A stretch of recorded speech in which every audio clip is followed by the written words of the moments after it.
नमस्कार।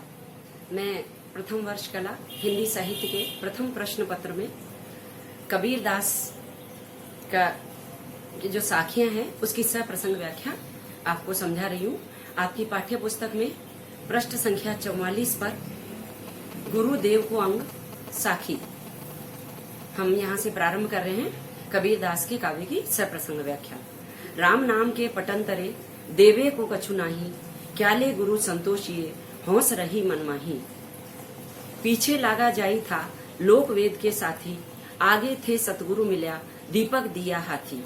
ज्ञान प्रकाशा गुरु मिला सो जिन विसरी जाई, जब गोविंद कृपा करी तब गुरु मिल्या आई। यहाँ पर तीनों ही साखियों में जैसा कि मैंने स्पष्ट किया था कि कबीर दास ने अपने दोहों में जीवन के अनुभूत सत्य को व्यक्त किया था। साखी मतलब शिक्षा, जो उपदेश दिए हैं, जो सीख दी है अपने दोहों के माध्यम से, वो साखी कहलाती। साखी साक्षी, जीवन के अनुभूत सत्य का प्रमाण। राम नाम के पटंतरे, पटंतरे यानी तुलना में, देवे को यानी देने के लिए, कछु नाई यानी कछु नहीं, कछु नाई कुछ भी नहीं। क्या ले गुरु संतोषिए हौस रही मनमाई।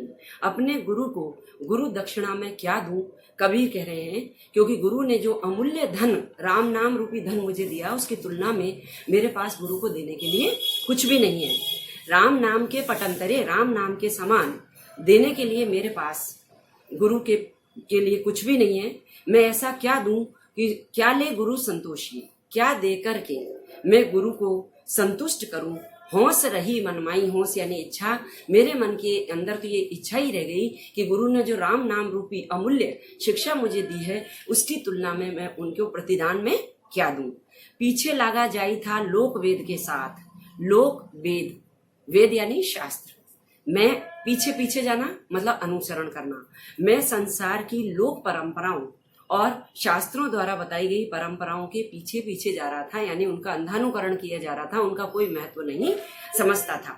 आगे थे सतगुरु मिला, लेकिन जब मैं आगे बढ़ा तो मुझे ऐसे सच्चे गुरु के दर्शन हुए, सतगुरु मिले, दीपक दिया हाथी, जिन्होंने मेरे हाथ में दीपक रख दिया। दीपक किसका? ज्ञान रूपी दीपक। आगे जाकर जब मुझे सच्चे गुरु के दर्शन हुए तो गुरु ने मुझे ज्ञान रूपी दीपक मेरे हाथ में रख दिया, यानी संसार और शास्त्रों के अनुसार अंधानुकरण करके जो जिन परंपराओं को मैं निभा रहा था, सांसारिक माया मोह में पड़ा हुआ था, जब सच्चे गुरु का दर्शन हुए तो उन्होंने मुझे ज्ञान रूपी दीपक का प्रकाश दिया, जिसके द्वारा मेरा अज्ञान दूर हुआ। यहाँ भी गुरु की महत्ता प्रकट हुई है, ऊपर के साखी में भी गुरु की महत्ता प्रकट हुई है। ज्ञान प्रकाशा गुरु मिला सो जिनि बिसरा जाई, जिनि यानी नहीं, बिसर यानी भुलाना। ज्ञान प्रकाशा, ज्ञान के प्रकाश को देने वाला गुरु मिला, मुझे ऐसा गुरु मिला जिसने ज्ञान रूपी प्रकाश मुझे दिया। सो जिनि बिसरा जाई, उस ज्ञान को और उस गुरु को भुलाया नहीं जा सकता। जब गोविंद कृपा करी, क्यों? क्योंकि गोविंद यानी भगवान, जब भगवान कृपा करते हैं तब सच्चे गुरु की प्राप्ति होती है, तब गुरु मिल आई। जब भगवान की कृपा होती है तभी सच्चे गुरु की प्राप्ति होती है, जो हमें ज्ञान रूपी प्रकाश प्रदान करता है। तो गुरुदेव को अंग, इन तीनों ही साखियों में गुरु की महत्ता यहाँ पर प्रकट की गई है। आगे है सुमिरन को अंग। सुमिरन यानी स्मरण करना, यानी राम नाम की महत्ता यहाँ पर दर्शाई है इन साखियों में। कबीर कहे मैं कथी गए ब्रह्म महेश, राम नाम तत्सार है सब काहू उपदेश। भगति भजन हरि नाम है दूजा दुख अपार, मनसा वाचा कर्मना कबीर सुमरन सार। चिंता तो हरि नाम की और न चितवे दास, जे कछु चितवे राम बिन सोई काल की पास। तू करता तू भया तुझ में रही न हूं, वारी फेरी बली गई जित देखूं तित तू। यहाँ पर भगवान के प्रति सर्वस्व समर्पण प्रकट करते हुए कबीर कह रहे हैं, कबीर कहे मैं कथी गया। कबीर दास कहते हैं कि मैंने भी यह कहा है, कथना यानी कहना। कथी गए ब्रह्म महेश, ब्रह्मा महेश जैसे देवताओं ने भी यही बात कही है। राम नाम तत्सार है, संसार का संपूर्ण सार राम नाम में ही निहित है। सब का वो उपदेश, हर किसी ने यही उपदेश दिया है कि राम नाम ही सारपूर्ण तत्व है और समस्त सांसारिक बातें असत्य है, झूठी है, वो सारहीन है। भगति भजन हरि नाम है दूजा दुख अपार। फिर दोबारा भगवान के नाम की महत्ता को प्रकट करते हुए कबीर कह रहे हैं, भगवान की भक्ति, भजन यानी भजना, राम नाम का स्मरण करना, हरि नाम भगवान के नाम का स्मरण करना, ही संसार में सुख का कारण है। दूजा दुख अपार, और सारी संसारिक भौतिक बातें तो सारी दुख देने वाली है, अपार दुख अनंत दुख को देने वाली है। मनसा वाचा करुणा, मन वचन और कर्म से कबीर सुमरन सार। कबीर दास कहते हैं मन वचन कर्म से, सुमरन यानी याद करना, ईश्वर का स्मरण करना ही संसार का सार है। यानी मन वचन कर्म से भगवान को याद करना, भगवान की भक्ति करना, यही सुखपूर्ण है, यही सारपूर्ण है। और बाकी सब बातें तो दुख, अपार दुख देने वाली है, निरर्थक है।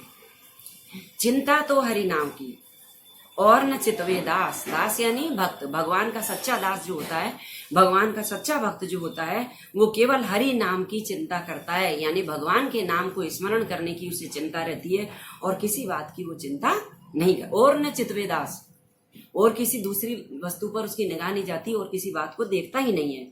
जे कछु चितवे राम बिन, भगवान के राम के बिना अगर वो दूसरी बातों पर ध्यान देता है, सोई काल की पास, तो वही उसी के लिए पाश यानी बंधन, मृत्यु का बंधन सिद्ध होता है। अगर भगवान का सच्चा दास भगवान के नाम की ही चिंता करता है और किसी नाम की चिंता नहीं करता है, अगर राम के नाम को छोड़कर वो अगर किसी और की चिंता करता है, तो उसके लिए काल का बंधन सिद्ध होता है, यानी वह इस संसार से मुक्ति प्राप्त नहीं कर सकता। तू करता तू भया, मुझ में रही न हूं, वारी फेरी बली गई, जित देखूं तित तू। कबीर दास की आत्मा कहती है तू करता, हे भगवान आपके नाम का स्मरण करता करता मुझ में रही न हूं। कबीर की आत्मा कहती है कि आपके नाम का स्मरण करते हुए मैं आपके साथ पूरी तरह एकाकार हो गई हूं। तू करता तू भया, तेरा नाम लेते लेते मैं तो तू ही हो गया, यानी तुम्हारे समान ही हो गया। मुझ में अब अलग अस्तित्व नहीं रहा है। वारी फेरी बली गई, यानी चारों तरफ घूमकर, वार फेर कर यानी चारों तरफ घूमकर पूरा न्योछावर होकर मैंने देख लिया। जित देखूं तित तू, मैंने जिधर भी देखा हे परमात्मा आप मुझे दिखाई दिए। यानी मैंने पूरी तरह संसार का अध्ययन करके ये जीवन का अनुभव ग्रहण किया है कि जब मैंने तुम्हारे प्रति पूरी तरह समर्पण कर दिया तो मेरी आत्मा और आपकी आत्मा एकाकार हो गई। अब मैं जो कुछ भी देखती हूँ तो आप ही मुझे दिखाई देते हैं। मैं चारों तरफ घूम करके सारे संसार को देखकर मैंने ये निष्कर्ष निकाला है कि आपके अलावा इस संसार में कोई और दूसरा सत्य नहीं है। इन सभी साखियों में कबीर ने भगवान के नाम की महत्ता को दर्शाया, साथ ही अनेक प्रकार के अलंकार, मैंने जैसा पूर्व के व्याख्यान में कहा था कि अलंकार उन्होंने प्रयत्न के द्वारा नहीं आए हैं, स्वाभाविक रूप से आ गए हैं। तो ऊपर के पद में दीपक, जो ज्ञान रूपी दीपक बताया, वहां रूपक अलंकार है, और ज्ञान प्रकाशा गुरु मिला गे अनुप्रास अलंकार है। तो अनुप्रास अलंकार, रूपक अलंकार और उपमा अलंकार का यहाँ प्रयोग हुआ है। शैली कबीर की मुक्तक है और यहाँ पर कबीर का भगवान के प्रति सर्वस्व समर्पण और गुरु के माध्यम से भगवान की प्राप्ति होती है। नाम स्मरण ही संसार की सार्थकता है, ये तत्व कबीर ने व्यक्त किया। धन्यवाद।